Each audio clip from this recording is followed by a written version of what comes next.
Hey guys, it's your girl Tubbi of the Nerdy Bird site and the antidote.com. Rocking with the big homie courtesy of Kickin The Real. Honored to have my big brother sitting next to me. What's going on, Marcel? I'm great. How's you? I am doing well. It's so good to see you. I think we both went on a little hiatus. You got really busy with a lot of the things that you had going on in 2019, so congratulations are in order. Thank you. No problem at all. I know that you hit the road, had a tour, fade the flow, slay the flow. Everything's working right now, so let's kind of revisit how 2019 has been for you. It's been great, man. I started off just like traveling really early, like beginning of the year. I went to, I had Oklahoma City, Tulsa. Right. Then, of course, I'm just trying to think out places, flights and stuff. Okay, so in February I went to the Bay Area, San Francisco and Santa Cruz, and that was nice. that's probably one of the most important trips I've ever made, and I'll explain that later. Okay. Or what have you. But then it's been, where have I been? March. New York. I finally went to New York. Awesome. I finally went to New York. My childhood dream. Finally went to New York, and I killed everybody. I will say that. I was so focused for this show. I was just like, look, I'm the only dude from the South in here. If anybody boo me, I will fight everybody in this room by myself. Like for real. Like I was like, my adrenaline was like, they not about to play me like they did Crip when he came and did country. None of that shit. Like if any nigga won't boo, I was ready to fight everybody in Lower East Side or whatever. But I killed it. Did New Jersey. In April, I did a run with the Monastery in D. Horton. We did places in the South, and I ended up doing a big festival in Charlottesville, Virginia, Roanoke, Virginia, Greensboro, North Carolina.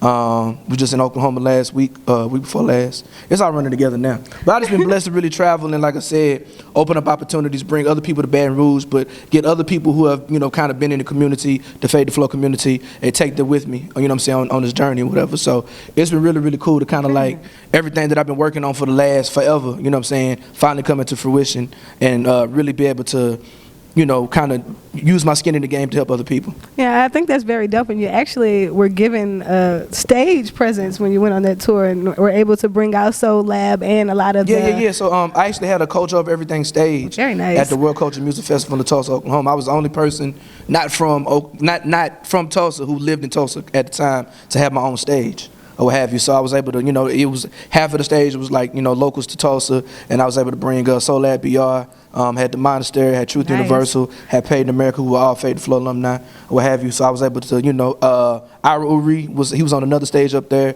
So, what we do here, it's funny, man, it's just like, a lot of people in Baton Rouge don't understand how, all the things that our community has to offer. Right. You know what I'm saying? People from all over the country are literally, they see what's happening with Fade the Flow and different like Fade the Flow alumni, and people are clamoring to get here or clamoring to have us. Like I've been able to send other Fade the Flow alumni to Nebraska. Very nice. You know what I'm saying? So we got something special here, and sometimes it's frustrating that we don't always take advantage of it, but I mean, it is what it is. The people who want to work, we're going to work, we're going to get it popping. You know what I'm saying?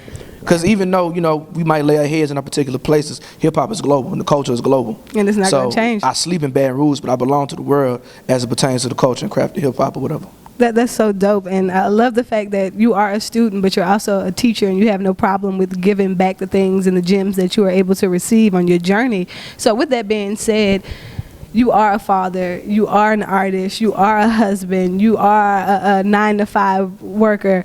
How do you juggle everything that you're responsible for and still are able to be successful in the things that you yourself personally have envisioned for yourself? First of all, it all begins with a great wife. I don't do nothing. Shout out to the missus. As much as I do, so we just celebrated 9 years on Wednesday. Congratulations. So I'm dating this, it was May 29th or whatever. But anything I do, like as much as I do, everything I do, nothing gets the okay without, her blessing. The green light don't go unless she say, you know what I'm saying?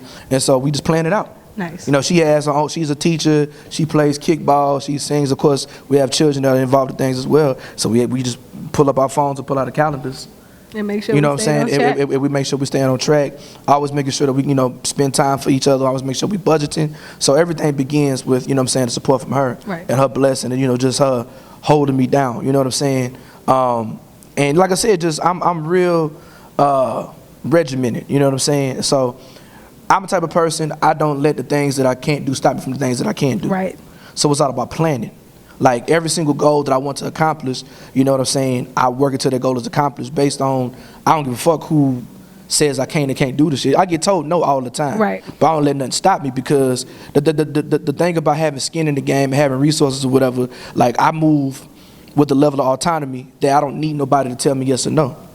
So like, if this promoter won't book me in this show, I'm booked on my own fucking venue. Right. I'm gonna bring my niggas with me. I know that's You know what I'm saying? Like, that's all. I've never had the luxury because I'm a career underground conscious rapper in a city that's not known for that. Right. So I've never had the luxury of having the streets or the clubs or the radio behind me. So everybody else, I've never had those doors open. So I always had to find out to create my own lane. And the thing about it is, I always say this. You probably heard me say this several times. We're here on this couch. Just like, where there's nothing there, that means there's more room to create. Right. So I don't look at if you put a wall in front of me, I'm gonna fucking spray paint graffiti on that bitch, and the artist gonna say what I wanted to say, right, as opposed to be worrying about what is there. Or I'm gonna build a tool to knock the wall down if I don't do whatever. Like I don't let nothing stop me. Right. And so, but all it is with planning. Like I've never been the person to kind of throw shit at the wall and hope it sticks. Right. Like it's always a way to do it, because I look at it like this. Just because it's like I said, like hip hop is a 47-year-old.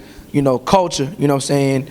And this is like, even the independent stuff is $1 million in the multi-million-dollar industry. You know what I'm saying? The major industry is a billion trillion-dollar industry, right? And so just because I can't do something, like somebody has done the shit that I want to do before. Right. So I don't necessarily believe there's nothing I can't do. Somebody figured that shit out. Right. Somebody did. Somebody who's way more accomplished than me, somebody smarter than me, somebody working harder than me, more connections. They figured it out. Right. So I really don't believe that anything is impossible, but it's about, knowing what you're trying to accomplish and, making realistic goals that you can accomplish. Like, I know I'm not about to be at Coachella. I'm not worrying about that shit. But let me go tour 20 different states. Right. And I'm, so I'm not going to beat myself up because I can't do Coachella, but I'm going to do what I can do. So I'm going to get that bag. And you to Coachella. Right, absolutely. If it do or if it don't, what I'm saying? But, I want to do these festivals. Like, my bucket list has been New York. I want to do the major cities: New York, Chicago, LA, Atlanta. I've done everything except for LA. I've done New York finally, done Chicago, Atlanta. I've done like a lot of the smaller B and C markets. What I've done Oakland, haven't done LA. So on my bucket list, I'm working on LA and I'm working on going overseas. We coming for you, LA. It's coming. You know what I'm saying? But the next is going overseas, and all of these things are possible. Right. You understand what I'm saying? The time might not be now. I might have known the right person, I might have the right opportunity, but as long as I'm working towards it, and even if I never get to LA, if I build a crazy buzz for myself in San Francisco and Oakland, I'm happy. Right. I'm not gonna be a failure if I don't get this, you know what I'm saying? Right. And like the things that come from getting these situations, even if I haven't got my main goal, has still powerful to open up different doors that I wouldn't otherwise if I never would engage the process in the first place. Amen. You feel me? Y'all that's make the priest real, today. man. Come I'm telling y'all, that's real. Hallelujah. I'm telling y'all, he giving you the game, like he giving Real it talk. to you. Y'all make sure y'all pay attention. Feel free to play it back and watch it again, because that was real. Now, you did recently release a project. Yes. That kind of opened the doors for a lot of the touring that you just did. I mean, so for my last couple projects, it's like, so when Joe and I did Cry Freedom, we started in 2018, and we didn't put out till 2008 rather, and we did put out 2016. It was an 8-year process of going back and forth, and I feel like it's the greatest independent hip hop project ever come out. Baton Rouge, and I stand on that, or have you. But because of that, I worked that project for about a year and a half, and about a year and a half, and it opened up a whole lot of doors. So the last 2 EPs with 7 and For the Culture, it was a situation to where, like, because of all the work that I did, I had a whole lot more connections or whatever. And with the EP, it behooved me to hit the road. Right. Because, you know what I'm saying, it's not as many songs, and, you're not selling stuff in stores. You're going to get your money from touring. The streaming ain't really hitting no shit or whatever for anybody, you know what I'm saying? Like, so it behooves you to tour, because that's where your bag comes from as an independent artist, especially if you're not signed. Ain't no white man putting no money in your pocket. So it comes from touring, it comes from CD sales and merchandise sales, and like, music is just kind of like the engine, but you need tires, you need gasoline, you need a transmission for this vehicle to run or what have you know what I'm saying? And so for both of the projects, man, it was some stuff that I kind of did maybe 1 or 2 sessions, and when I got them done, I dropped it and went on the road immediately. Right. You know what I'm saying? Like I dropped For the Culture on the 22nd. I did like a little light release party on the 23rd, and on 26th I was in New York City. You know what I'm saying? But it all goes to planning. You know what I'm saying? That it all goes to planning. So the last couple projects is pretty much being, to strengthen my touring fan base, because like one of my mentor Cesar Comanche told me, he was like, you need to rap where your fans are. Right. So with this new project, it was a lot different in the way that you put it out. You just said previously the 2 projects, it took a couple of years to really get it where you wanted it before you pushed it. This one you dropped, and then you were touring right after. Right. Who are some of those producers, some of that production, and any collaborations on this project? Oh, so for this project, it was produced by a brother out of Dallas. Nice. Originally from Nashville, name is M. Slago. Man, I met M. Slago back in 2011, and then I want to say 2012. He has a radio show. Him and his other brother named DJ Eddie Z, they have like the longest running hip hop show in the country or what have you. So I did a show in Dallas, and then we just kind of like fell off, you know what I'm saying? So like, when I fell off, but we just kind of lost touch or whatever. Right. But the cool thing about it is, so like, for me, for like the last 2.5 years, I've been like really heavy touring the country and like really like head first deep into like underground ass hip hop. Right. You know, just like a lot of the stuff that I try to bring back to Baton Rouge are different variations of what I do around the country or what have you. That's the reason why you can see me bring people from Virginia and all these other different places, Chicago, because these are connections that I've made in the different markets or what have you. But so I've been head first into like underground ass backpack ass rap, and I wanted to like kind of make a project that reflected that or what have you. Well, first I wanted to make that type of music, and so I was working on my album, and you know, Baton Rouge isn't known for like some super duper underground boom bap rap. Right. So I made a Facebook post, and I was like, yo, I'm looking for this particular type of production. And another brother out of Dallas who's actually Fatal Flow alumni named Legend, he was like, yo, you should link him up with M. Slago. So Slago hits me up. He's like, bro, I've been waiting for you to hit me. And so he was like, he sent me like 6 beats. I picked 4, and we dropped the project for the culture. You know what I'm saying? And just like I said, I recorded most of it in late, I want to say November 2018. Right. And maybe about 2 sessions. Well, I was working on that in my album at the same time. You know what I'm saying? Put it out March 22nd and immediately hit the road. And you know, it's really been a blessing, man. Like traveling the country, like, you know, I'm a proud Southerner, I'm a proud country dude or whatever, but I'm also a big, like intentionally, I'm like a super duper backpack hip hop nerd. You know what I'm saying? And so I wanted to do a project like kind of based on other like Southern hip hop groups. Like, of course, we think about Southern groups and crews. We think about Outkast and Goody Mobs and UGK's 8-Ball MJGs, but we often don't look at your cunning linguals out of Louisville, Kentucky. We don't think about, Lexington, Kentucky, rather. We don't think about Little Brother out of North Carolina. We don't think about out of Baton Rouge, the Ill Relatives, you know what I'm saying? Strange Street Music out of Waco, Texas. And they just as country as ever, but they, you know, they rock over the quote unquote more traditional style, soul sample, boom bap. Right. And if you know, Joe been around for a long time, Moose has as well, Mark has as well. Like, I started out doing that, you know what I'm saying? So it's actually me going back to something, and like, at this point in my career, I've been blessed to have a fan base that allows me to create what I want to create. Very they know if you come to Marcel, you can hear some black conscience and you can hear some true hip hop, right? And so they don't really care what, I ain't gonna say they don't care, but they have allowed me to experiment with different types of productions, working with different producers, different artists or whatever, as long as, all right, Marcel, you gotta give us hip hop and you gotta give us that black power, man, right. You know what I'm saying? So it was just me doing that and just having fun. Like, I've talked a little shit on the project. I don't really rap about myself a lot because, you know, so much going on in the colony of African America that, you know, I'm always talking about what's going on, you know what I'm saying, from a socio-political aspect. Right. But this time, man, he just got back to being that kid who just loved watching Rap City every day. I can't wait to hear this. You know what I'm saying? So you ain't heard it yet? It been out for 3. Oh, look, but this you know is what? Why. You been gone. You been gone. I've been on a hiatus, so I am catching up. Right. I am catching up. That's you know why I said. You don't go ahead and write that up, put on the Nerdy Bird. You heard me? You know, I'm woman enough to tell you. I haven't heard it yet. I respect that. I respect definitely that. Going to check people, it out. It's funny because like I got a record called Principles and Standards, and people are like, you know, 2018, Marcel, this is the best you've ever done, blah, blah, blah. In 2009, 2010, when I'm dropping boom bap, man, don't nobody want to hear that shit. But it's a testament to like, you know, like for instance, Cry Freedom is pretty much, I would say damn near 70% the same project that Joe and I started working on in 2008. Right. But I wasn't ready. That sound was, it was a lot. You know what I'm saying? And like, so like, you know, blessed that we made timeless music that didn't really matter what year it came out in. Right. It's going to resonate. It's going to, you know, rock. It's going to sound good to the ears or whatever.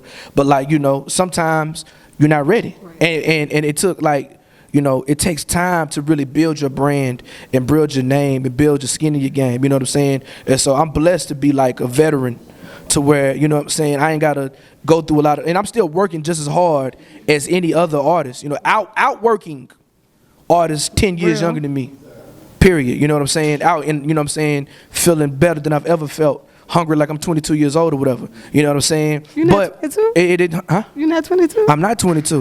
Man, look, I'm feeling good. You know what I'm saying? I'm in the gym. I lost like almost 60 pounds since like September. You've been doing real you know good. I've been catching up with you. You know what I'm saying? Hair growing, you know what I mean? You know what I'm saying? elevating. Boom. You know what I'm saying? So I'm feeling good, and I'm you know. So even though I'm a veteran and I have a lot of skin in the game or what have you, I'm still a rookie. Right. You know what I'm saying? Because like I said, like it's I might be well known in my region and even around the country in some capacities, but the world is 8 billion people. Right. And so I still have a lot to prove and a lot to do or whatever. And so like for the culture, it's just another piece in the cog in terms of, you know, right now it's about my legacy.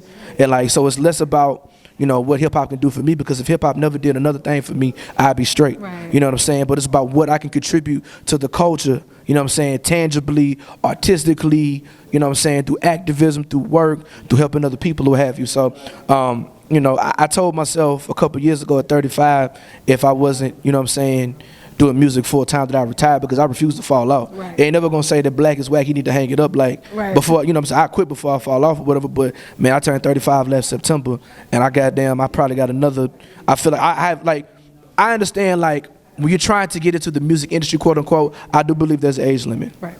You understand what I'm saying? Like, people talk about Killer Mike, he didn't really blow into his 40s. Killer Mike was 27 years old, he already had a Grammy. Right. Or people talk about 2 Chainz. 2 Chainz was in his early 20s, rocking with DTP. He'd already been in the music industry. Rick Ross, some of these older guys, right? So I don't believe that you can just be in the major label industry at 40 without a track record of being in the major industry for about at least 10 years, right? But when you're in the culture, of hip-hop, when it's not about the red tape and, you know what I'm saying, all the bullshit or whatever, when you're in the culture dealing with real people, real tangible people who love the craft and the art form, I understand that it's ages, but the culture is always ages and timeless. Right. But for me as an artist, it doesn't really matter if I'm 45 years old, if I'm making music that's relevant to this particular fan base that I'm catering to and people who rock it with me. You know what I'm saying? Like, I be bumping Mass A, he's 51 years old. He does 200 dates a year. Right. You understand what I'm saying? And he don't look like no corny old ass dude. He looks like fucking hip hop. Right. And so that's what I'm working towards. And so with that said, I have some of the best opportunities that I've ever had in my career to be able to happen to me at age 35. You know what I'm saying? And every single day, it's me going to the gym, it's me eating better, it's me praying, it's me, you know what I'm saying, abstaining from alcohol, and you know what I'm saying? I've never really smoked or whatever, but like being sober and taking care of my body and my mind, you know what I'm saying, so I can prepare myself for whatever the Most High has for me. For bigger things. And it's fun. Elevation. Oh my God, I'm having a great time. I'm loving it. Now, the end of 2019, coming into 2020, like I said, 19 has already been a big year. Ooh. But how we closing out? Because I know when you do stuff, it's fireworks in it. Ooh. It's exclusive. Right. You know what? It's about to get exclusive, bro. I mentioned this this is the first time it's going to be on camera. Okay. I did mention this on Urban Flow SARS. All right. Whew. All right. So on back in February, you know what I'm saying, I did some shows out in the Bay Area. You know, they called me to come out there. They was like, hey, we like the way you do business. Come on out here. Hopped on the plane. I went out there.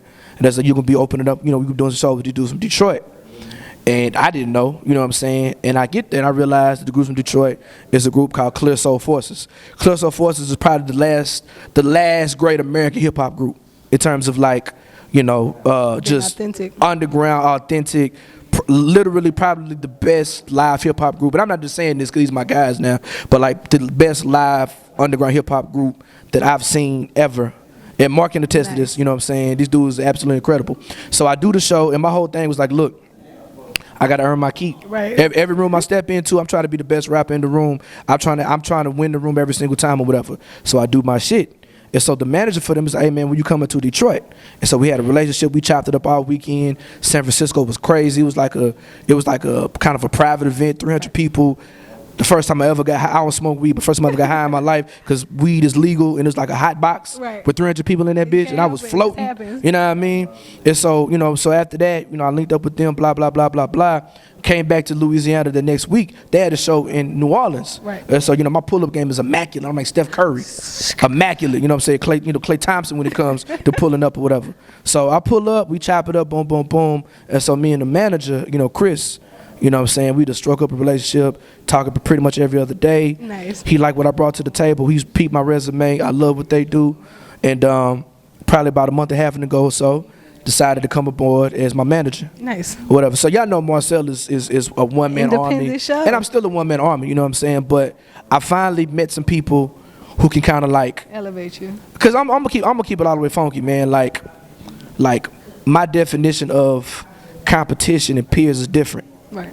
From a lot of other people. So for me, the root word for competition is compete, which is to make people better. And I'm only trying to be peers, people that's gonna make me better. Right. And so you don't really see me with a lot of, you know what I'm saying, like, you know, I'm here to be a mentor, I'm here to be a resource and a facilitator for like a lot of the younger up-and-coming artists, but that's not the level I'm trying to compete on. Right. Like I put it on Twitter today, it's just like, I'm CJ McCollum right now. Yeah, I know what that mean, huh? CJ McCollum is a shooting guard for the Portland Trail Blazers, right? He was drafted from a small school, people out of slept on him or whatever. Right. He put in his work, he'll hit you for 30, but he's not an all-star yet, nice. Right? So with that said, if I'm CJ McCollum, I ain't got time to fuck with niggas in the G League. Right.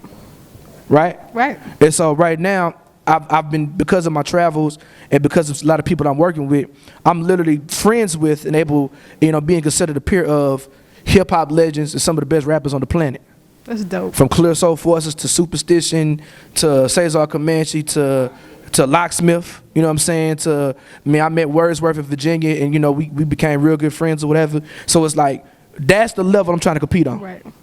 Right, and that's why I'm in the gym every day. Bigger things. To bigger and better things, right? And so I actually have somebody who can facilitate me moving at this high level right now. You know what I'm saying? So you're gonna see me running with a whole bunch of Detroit niggas coming real soon. And with that said, so look, I'm gonna give y'all exclusive, right?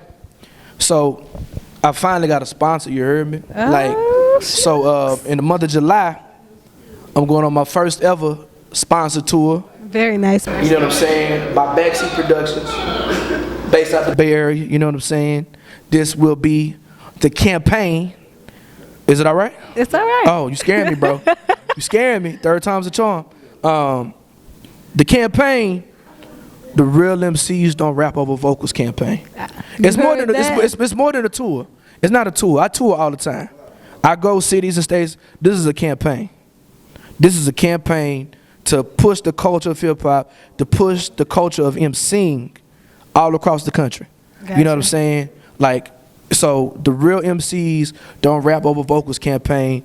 I'm gonna be doing dates with the Illest, which is the Illest is a subgroup in Clear Soul Forces. How cool I'm be doing dates with Novelist, who is like kind of like the lead rapper, one of the best rappers on the planet of Clear Soul Forces. I'm gonna be doing shows with Clear Soul Forces. You know what I'm saying? So you're gonna see me a whole bunch. A lot of collaboratives with the Detroit niggas, and also my album. I'm not ready to say the name of the album just yet. Stay tuned. I'm not ready to say the name of this album just yet, but the album is dropping in the fall. Okay, I'm looking forward. And I'm going on my first ever like legit, like full-fledged, like national tour. How exciting! With Clear Soul Forces as my opener. How cool is that, Marcel? You know what I'm saying? So everything that I've been working towards it's coming for my whole fruition. life. Right. And it's really just been about staying the course. What have you. So one thing that I'm gonna go deep for a second. Can I go deep? I don't know how much time we got, but I just feel like talking. For OG, you got as much time as you need. All right, and I want to say this to all the other up-and-coming artists because we deal with, you know, we might talk about what we do in the streets or the clubs or we the best rappers or I'm God or whatever. Right. But when you create art, you deal with insecurities, you deal with ego. You do. Right? So a lot of what I've been told during my artistic journey in Baton Rouge is that people don't want to hear that shit. Right. Right? Or that people, whatever. Now, luckily, I'm hard-headed. And, you know what I'm saying? I use that as fuel and motivation to overcome all these obstacles. Right. But I never really understood how much it had a psychological impact on me. I'm a mental health counselor, so these type of things I think about and I process. Right. You know what I'm saying? Especially with a change in my diet and sobriety, my mind is moving a whole lot clearer. So a lot of things are opening up for me that I didn't really think about before. I feel like I'm to the point in my career now where I'm the most confident I've ever been. Very nice, Marcel. I'm comfortable saying I'm a Baton Rouge hip hop legend. Right. And we'll fight behind that shit. Right, because I mean, regardless of what people may not think about me or whatever. In the past, I did let that have an impact on how I felt about myself. Right. And I'm not doing that shit no more because I don't give a fuck if you ain't never heard of me or not. My man didn't know about me to XXL, but look at my resume though. Right. And the things that I've done since then is way better than everything that led up to me being on XXL. You understand what I'm saying? I do. And so I've put the work in, I've earned it. Every single place I go, I get respect. I represent, you know what I'm saying? I'm from Oklahoma, I represent that shit. I've became an artist, full-fledged. Marcel P. Black, was born in Baton Rouge, Louisiana. I have 100%, 1,000%, you know what I'm saying, authority to claim Baton Rouge as my hip-hop home. You do? It claimed the Baton Rouge God MC. You do. Absolutely, you know what I'm saying? And so with that mindset, man, it's not even so much about me being the best rapper in Baton Rouge. It's like, I look at this shit like the Olympics, right? Me and you can be we can be the best, we can be the fastest runner on these streets, or we can represent, you know what I'm saying, our high school in a state track meet. Right. We can represent our, you know what I'm saying, high school in a national track meet, or we can represent ourselves in the Olympics, right? So I'm not trying to run up and down goddamn whatever street this is outside with nobody. Right, by myself. I'm trying to put Baton Rouge on my back and represent us at the Olympics. So it matter when I cross that line. Absolutely. So it's a win for everybody. Right. And if other artists don't understand that shit, it is what it is. But the point I'm really trying to make as far as getting deep with it, it's important to take care of your mental health. It's important to take care of your body. It's important to take care of your mind. It's important to keep positive people in your circle. It's important to make good music. Right. It's important to do the research. So a nigga can't tell you no bullshit because you know what the game is. You know better. A lot of the promoters and facilitators or whatever, fake managers, they don't fuck with me because they know I know what I'm talking about. Right. You can't bullshit. And I don't need, I've been on 94.1. Mark was there, Joe was there, Spike was there. I've been on 94.1 and told the radio host at the time, I don't give a fuck about the radio. Right. Oh, right. I think it's so wonderful that you've been able to, over the years, not only grow within your own artistry, but again, allow a platform where others are able to come on and grow with you. And it's such a beautiful thing to continuously have you in our culture, pushing us forward. And again, leaving a legacy that says it's okay to be authentic, it's okay to be you, and it's okay to go against the grain. Now, with that being said, because, you know, man, you could chop it up for hours and we're going to cut the camera and do our thing, but knowing that you have so many transitions for 2019's closing and beginning of 2020, go ahead on and tell them again about the project that they need to be checking out, where they can follow you, and all the things that you have going on coming up. All right, so like I said, For the Cultures, the EP produced by M. Slago out of Dallas, you know what I'm saying? MarcelPBlack.com, MarcelPBlack.bandcamp.com, all streaming sites, you know what I'm saying? So your iTunes, well, Apple Music, Tidal, Spotify, Napster, whatever, you know what I'm saying, SoundCloud, whatever you want to go get it on. Definitely shop with me, because streams don't pay shit. Right. So, you know what I'm saying, go to marcelpblack.bandcamp.com. You go order physical copies. I have like several different t-shirts, different merch options and things of that nature. Like, yeah, stream if you want to, but I want you to shop with me. Right. I'm not going to lie to you, act like, you know, I don't get excited over 100,000 streams. You know what I'm saying? I can get that selling 10 t-shirts.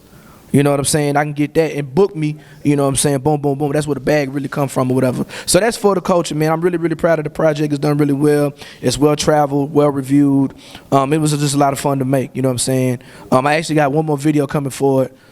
For the single Principles and Standards. It was so dope, man. Right before I got on my plane, I was able to like shoot a video and like in front of a bodega and like on the block in Brooklyn and on a Brooklyn rooftop, you know, so for a country nigga, that's, you know what I'm saying, that mean everything, you know what I'm saying? So that video should be coming out hopefully soon, you know what I'm saying? Fade the Flow's coming up, man. Lock in, guys. June 23rd, which is also Soulad BR's birthday. Happy birthday. So we're gonna be super duper lit, you know what I'm saying? Man, so this is our 3-year anniversary, you know what I'm saying, of Fade the Flow. Congratulations on I'm not going to announce the full lineup yet, but like we have like a super duper hip hop legend, you know what I'm saying, Wordsworth. This will be our special guest feature. You know what I'm saying, if you remember back in the the Lyricist Lounge show with the sketch comedy show, work with, you know what I'm saying, all the hip hop legends. He's from Brooklyn, New York. So we flying him out here, you know what I'm saying? Very dope. I'm actually gonna get him an interview with you too. Another exclusive. I'm gonna be an interview with you as well. You know, so I definitely want to run through the media circuit while he's in town or whatever. Awesome. But you know, so he's gonna be the feature. You know, I say the lineup. We got Dexter Nicholas. We got Buckfast Gang. Nice. We got Zeus and Bean. You know what I'm saying, representing for our sisters. We got Mother Color coming from Pensacola, Florida. And we got oh my goodness, Jepte. You know what I'm saying? The Haitian, you know what I'm saying? The Haitian sensation, my boy Jepte. Buddy flew from Miami last time to come do Fade the Flow. And he killed it, you know what I'm saying? He's actually all across the country. So I'm glad to actually have him back on the bill, man. Honestly, between this being the 3-year anniversary, between we having Wordsworth in the building, between we having a Soul Lab BR's birthday, like, man, it's gonna be lit, y'all. Bro, you need like, to be real talk, bro. Me and Mike, we are planning. We trying to put 300 people in the barbershop. I'm game. I'm there. We won't. You know, gonna have free food. You know what I'm saying? The free cover. Like, I want the police to be called. Like, real shit though. Shut us like, down. Real talk. I want 300 people in the barbershop. The most we had, I want to say, the first anniversary we had 120. Right. Last year was right about 100. This year I want 300 people. We might have one more partner come along to help promote the show. Okay. You know what I'm saying? But I can't say it yet because it hasn't been confirmed. We're not gonna tell y'all. But you know what I'm saying? Stay tuned for that. You gotta stay tuned for that. If it happens, it's gonna be the biggest look that I would say any quote unquote underground hip hop show has ever had in Baton Rouge. Very dope. If it comes through like something groundbreaking and, you know what I'm saying, furthermore showing like how impactful and powerful the culture that we have here in Baton Rouge is, or what have you. So yeah, so that's, like I said, June 23rd, Uppercuts Barbershop. You know what I'm saying, Fade the Flow, 3 anniversary with the All-Star lineup. Can't wait. I'm so excited about it. I'll be in the building, you guys. The Antidote will be there with your full coverage. Woo! Make sure you show up. Like he said, free cover, free food, great environment, great networking opportunities. You don't want to miss out. I want to say this too. We have this initiative that we've been pushing to Foreground Women. Okay. And you know this, but I want to say this. We want more women in our shows, both as artists and in the audience. And you know what I'm saying, we reached out to Sister Candon, who was probably the GOAT MC for female rappers in Baton Rouge. You know what I'm saying? I was like, I have a gap in my game because I don't have enough women with the seat at the table. Right. In terms of the planning. So I want to say this on camera. Like, sisters, you come to our shows, you ain't about to be talked to bad, you ain't about to be touched, you ain't about to be grappled and handled bad, you will be in safe space. People already know I'll clear that motherfucker out before somebody get disrespected or handled bad, especially our sisters or whatever, because women make hip hop better.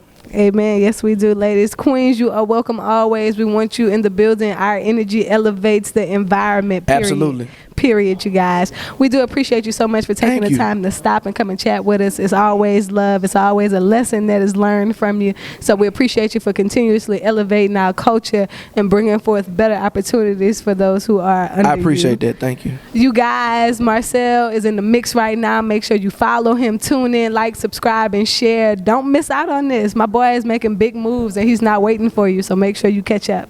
Peace. Signing out.